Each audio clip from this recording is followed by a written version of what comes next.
Today we achieved the impossible. Pulled pork and pork crackling from the same piece of meat. Absolutely delicious. Today we're here to try to make history and answer the century-long question of, can you make pulled pork and pork crackling in the same cook? Scientists and cooks have been puzzling over this for centuries. And you want to know what the answer is?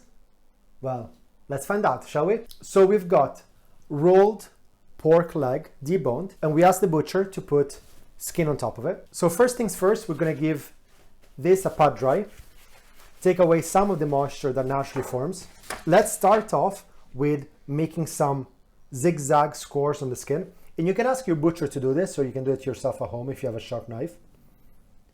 And this will allow for all the seasoning we're going to put to go inside and flavor the meat. When you do this, you need to break the skin, but don't get all the way down to the meat. One way and zigzag the other way. And now we get to make our seasoned salt.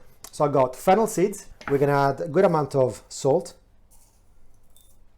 It's a big piece, so we need a bit of salt.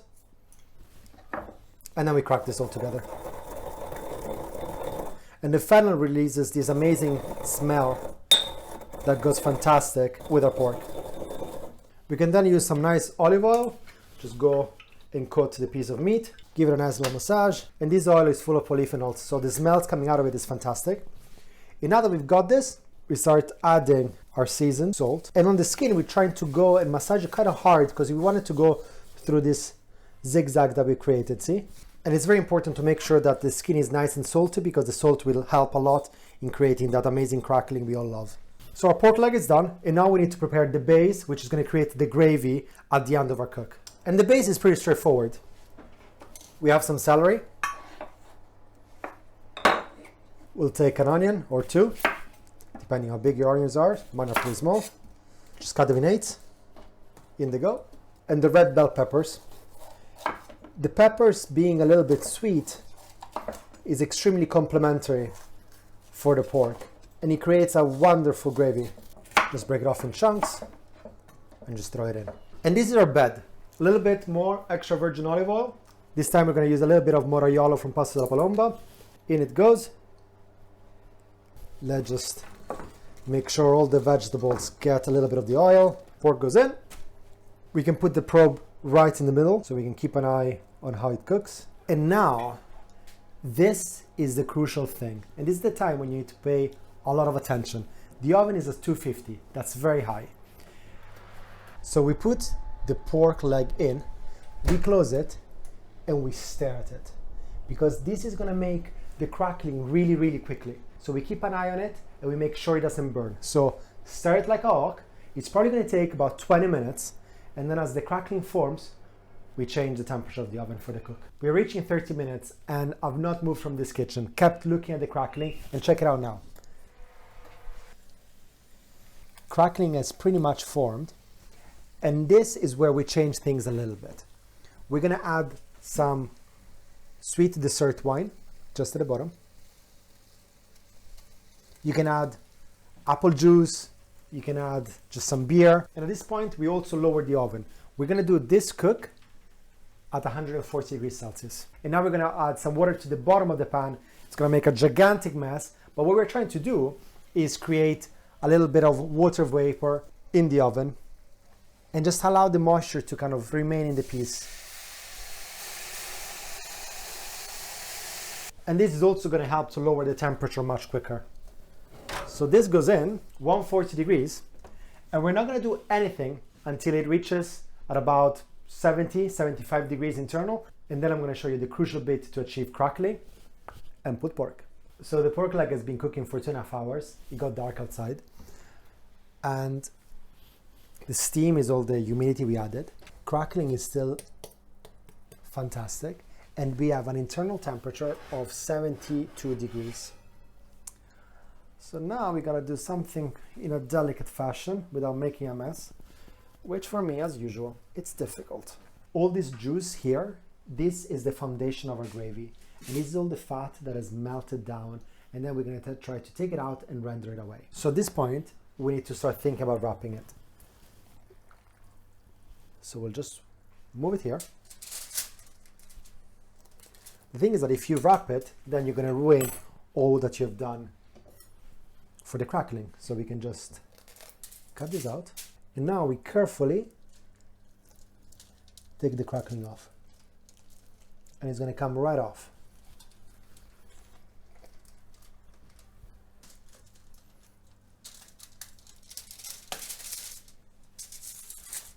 So this is our amazing crackling. We're going to put it aside. We're going to keep the fat here at the top because this still get to add flavor for this. And now we wrap this up. Now we've made all these wonderful juices, so we can take some of them and just bring them over. Now some of the juices are in. And we carefully wrap this.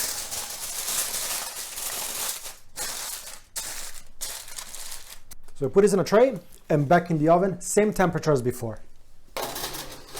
Now with the remainder here, we need to make our gravy. This liquid has got already a lot of fat. So when we heat them up, the fats are going to be able to add that consistency that we're used to with the gravy. And that should mean that we don't need to add any thickening agents, any roux or anything like that. So we take this.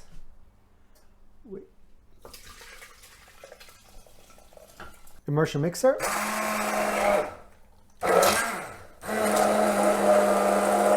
And now it's a good time to think about the side dishes. We have the potatoes, which are going to be putting in the oven in a bit. And these are my wife's special fluffy in the inside, crispy on that side recipe, which we already showed before in one of our earlier videos. So I'll just put a link up there so you can check it out. And now I want to show you how we make our coleslaw. I always think coleslaw is a great thing to go with pork because I feel it's really refreshing and it's just a great little salad. So for my version of the coleslaw, we're going to have purple cabbage and half of the white cabbage. The first thing you have to do is you have to cut it. You remove this hard bit in the middle. Same thing for all these other ones.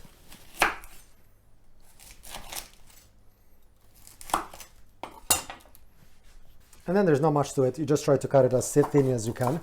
Once you cut them, just take them, move them about as you put them into your container. Same thing with the other one.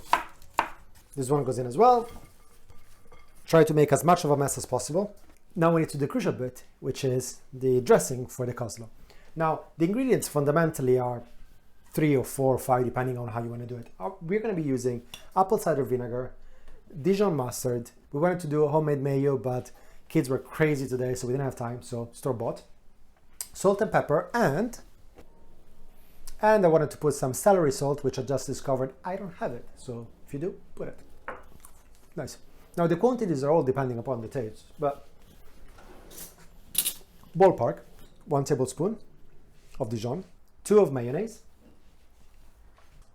1 of apple cider vinegar, good pinch of salt, and some nice pepper.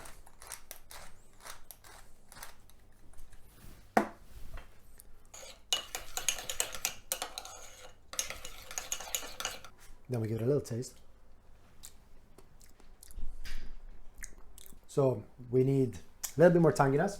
So let's add a little bit more apple cider vinegar. Just 1 more.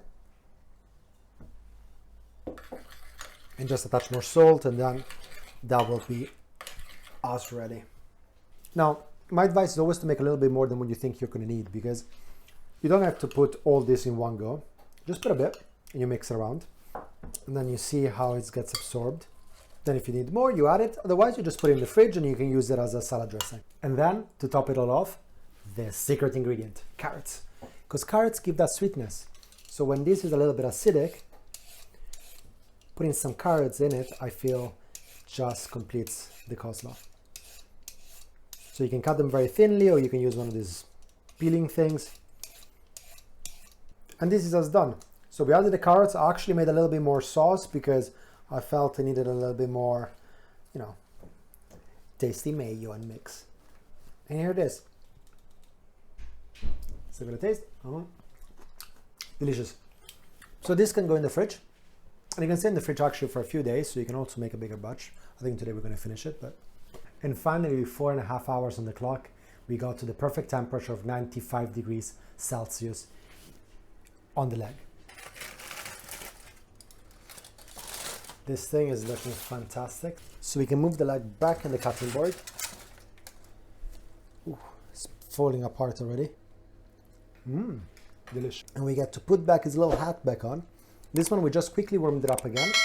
And listen to this. This crackling is amazing. And this piece of meat looks to die for. And here we have it. We got crackling. We got coleslaw. These fantastic potatoes. With a little bit of bacon. Well, actually, guanciale. And this great gravy which we've made. But now let's have a look how this thing falls apart. Wow.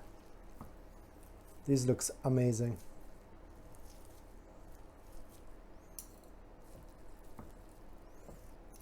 Now let's give it a little bit of a taste. Some of this. A little bit of gravy.